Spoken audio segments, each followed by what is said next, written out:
only because if it's there, it'll be good for us. But we can't wait for the government to institute all of these frameworks, because the crisis is today. In fact, way before today, And so we're just doing it because we believe in it. And the additional cost, all I tell my people is they just have to work harder and be more efficient so we can recover whatever additional cost, or most of it or some of it, as we can. But contrary to what Joanne said, it's not an easy process for us either. And we need to convince our board, we need to convince our shareholders that all of this makes sense. And I think that is where we're quite fortunate, that we've got full support of our shareholders and our board. And I think that's what's needed. They've got to share the same philosophy that the management has, because if not, it'll be impossible. No? But in your industry, there are some building standards that you can follow. So there is already a framework in place, or would you say it's not enough yet? No, it's there. The standards are there. You know which materials to use. So the materials that have less embedded carbon in them. So you want to minimize that. You want to use indigenous materials. You want to focus on renewable energy. It's all there. Yes. Is it possible to actually make some savings by selecting sustainable materials, for example? You make some savings, but to our dismay, the savings accrue to the buyers of our units or to the tenants, because they save significant amounts of money in terms of energy costs, and their bills are significantly lower, water is lower, and we hope eventually it will get translated to higher value and higher prices of our development. We're not yet there. And this is where the challenge is for management and for the boards and shareholders. One's got to look at it sort of a long-term basis. Today, when we finish a building, we won't earn those savings. It will be our tenants, our buyers that will earn it, that will enjoy it. But over the medium term, we hope it will accrue to our benefit. That's a very good point. Cora, I would like to ask you, what do you think about the state of the regulation in the Philippines, both from the point of view of the renewable energy and from the point of view of the green bond issuance? All right. For the case of the renewable energy, there's very strong support from the government in going to this direction. We have the renewable portfolio standards that aim to achieve a certain mix in the energy of the country as being sourced from renewables. Right now, the implementing rules of these standards is being put into place. Likewise, there is a green energy option program wherein customers reaching a certain capacity can opt to get their power supply from RE developers. So all these are promoting the development of more renewable energy sources for the Philippines, at least for the next coming years. In terms of the green bond issuance, we also have a strong support from the ASEAN Green Bond Group, where Commissioner Amato is very active. And we have likewise participated in some forums that can help promote green bonds, not only in the Philippines, but also in the ASEAN region. Thank you. So there's a lot of promise on the green bonds in the Philippines, and this is also supported by way of DOE regulations promoting renewable energy in the Philippines. Aboy, do you agree with that as a developer? Do you think that the level of regulation is actually encouraging your business, or is it something that you have to watch out for? Well, as Cora has mentioned, there are new regulations in place which are now coming online and being implemented. there was a gap between 2016 and fairly recently, wherein the regulatory framework wasn't conducive to investment. But I believe now that the rules are there, although the rules are significantly different from what they were 4 years ago.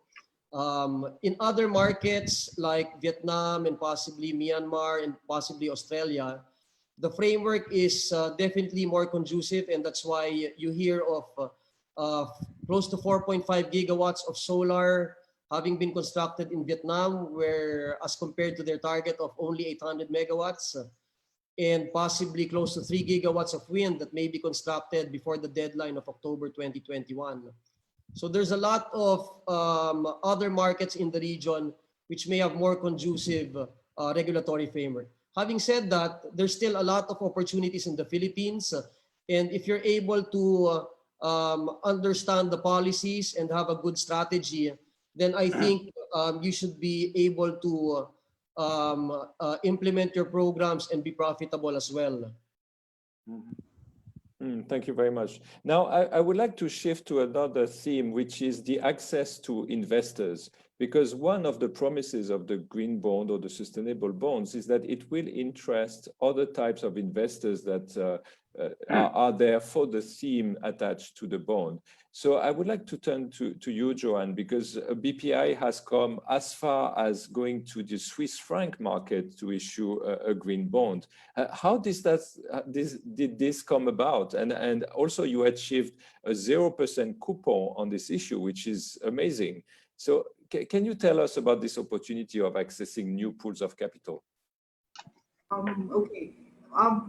What happened there was that we were told of this interest from the Swiss investors looking for green investments. In fact, what I understand is that Europe in general, there is quite a good level of interest for green investments. So, but mind you, we were also told that the Swiss can be very discriminating. So for us to have actually achieved a negative yielding bond was really a feat. So why did we do it? Because in the first place, we were told that there is interest, that investors were in fact looking, and that while it would have been intimidating for a Filipino to actually go all the way to Europe, you know, bringing with you the Philippines, which is known to have all of these vulnerabilities. But the thing is, it also makes us attractive because if you're European and you really want to help, then you would like really to go to a country which needs help, which is exposed to so much risk. And yes, fortunately, we have this program running for so many years. So to provide them the track record that they need to show them the depth of the portfolio and the achievements of the portfolio wasn't that hard because we have it all on record and we follow the metrics. We have the metrics that they would have been looking for. So I guess everything fell in its right place. But that's the reward for making sure that you do things right, you do things properly, you measure, and you follow standards that are observed beyond the Philippines. And it's a good thing because ASEAN sustainability bond standards are already in place. So we're not guessing. Everything is clear. We know that CBI also espouses all of the standards. So it's just a matter of looking at them and understanding and measuring and making sure that you know we do it the way it should be done. Thank you very much for sharing that. Cora, what is your experience in talking to investors that maybe you would not have been able to reach out to if it was just a normal bond? Yes, that's correct. Specifically for IFC and ABV, it was helped. The discussions were helped by us having gone to do a green bonds than just an ordinary bond. Likewise, in the second offering, the green perpetual fixed for life notes, we were able to engage with a lot more ESG investors, and they part of their requirement is to have, a green bond in their portfolio, and it suited well that it well, we're in a green bond offering at that point in time. So it was very helpful for us, and as I mentioned earlier, uh, the goals of the ESG investors are directly linked to the goals that we're trying to achieve in the company. So it's not much difficult for us to be able to communicate that to them. Thank you for that. Jaime, what about ARTHALAND in terms of being able to reach out to new types of investors? As I mentioned earlier, Cedric, when we did our ASEAN green bonds, we were very happy to have developed a relationship with local institutions that we found out had the mandate to extend financing to green and sustainable projects. And they participate in our bonds.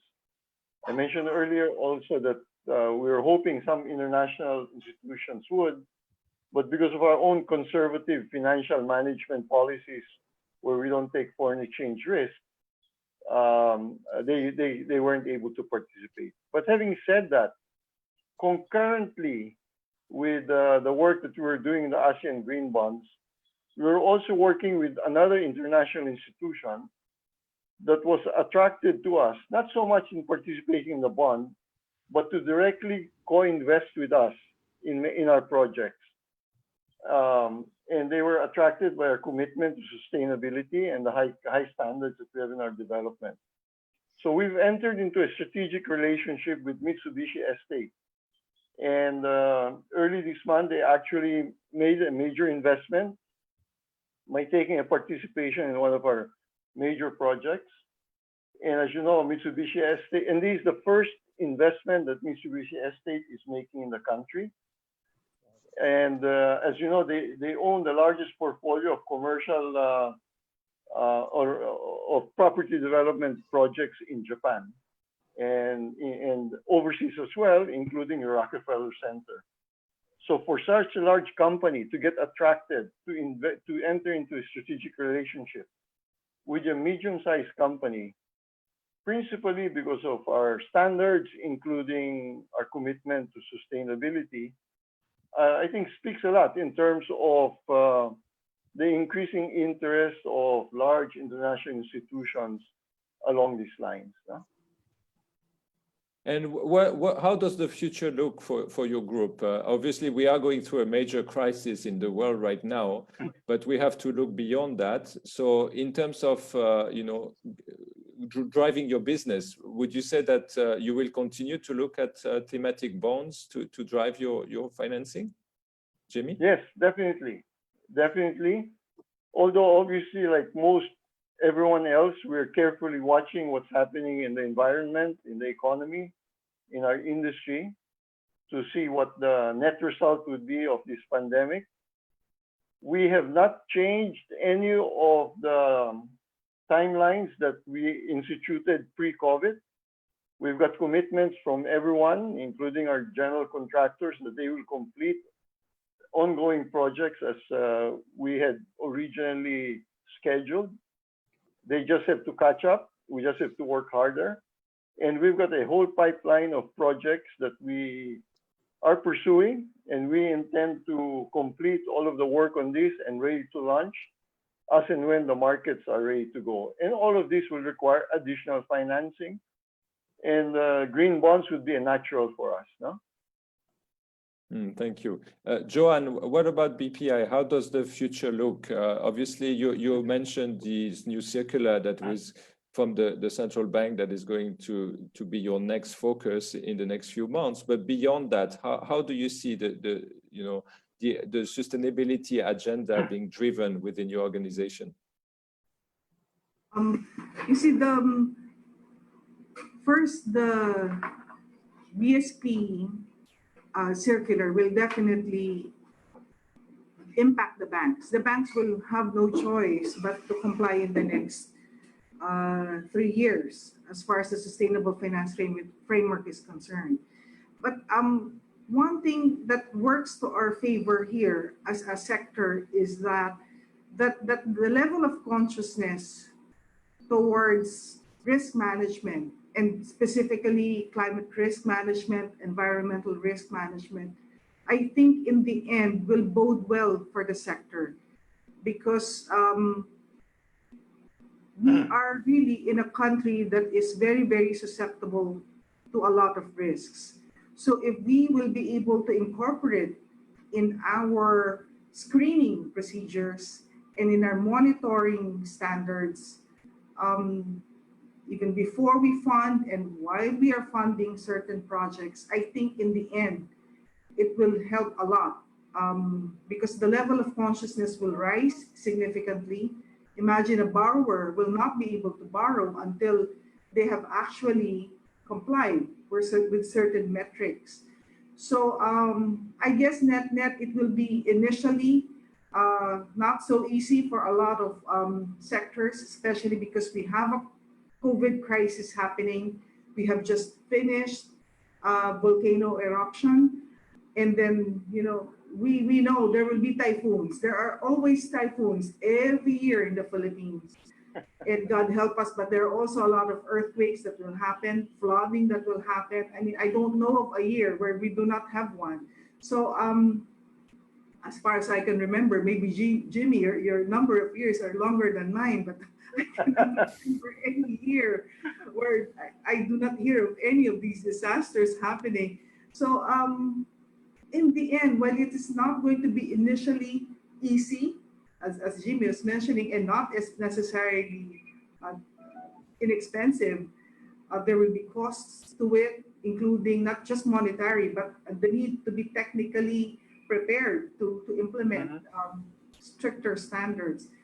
Net, at the end of the day, especially because we live in the Philippines, because we are in this specific part of the world, net, I think it is something very important. And I, in fact, want to congratulate the BSP for finally coming up with this framework, because I've heard this since how many, 6 years ago. They were already trying to do it together with the IFC and with WWF. So finally, after 6 years of aiming to do it, this is finally happening. So this can only be good for all of us.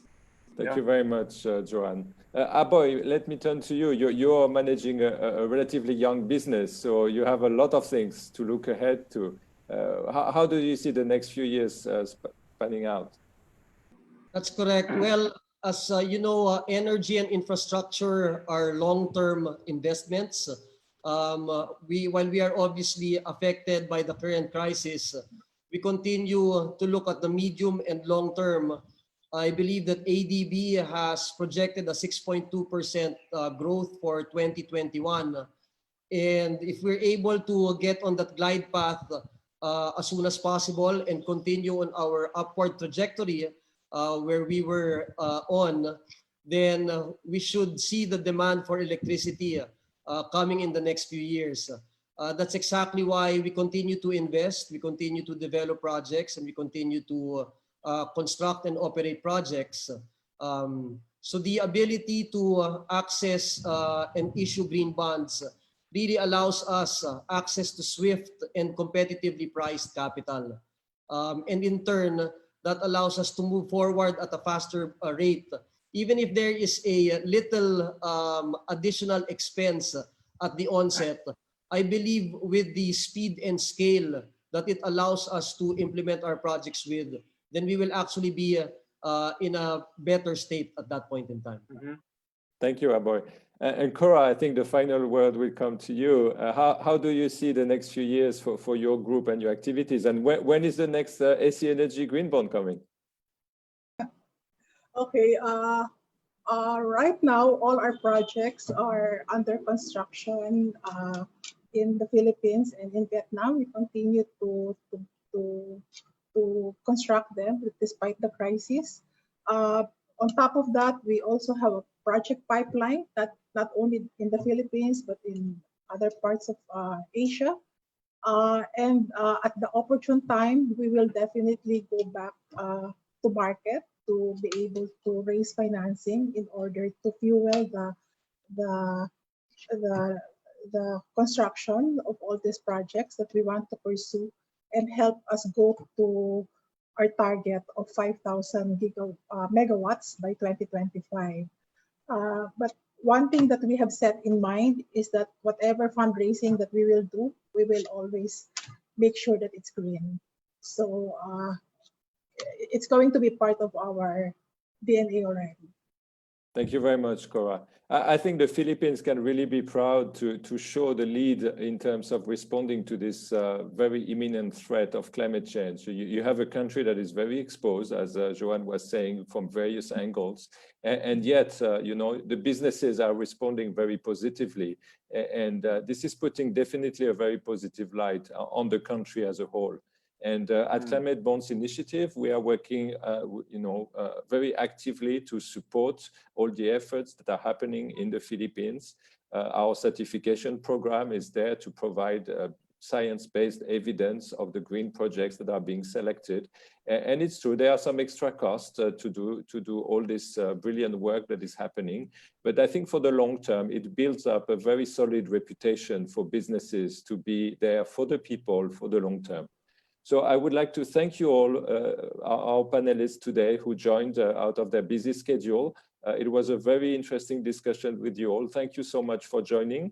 And if you're interested in more discussions like that, we have some replays of our past session on our website, climatebonds.net.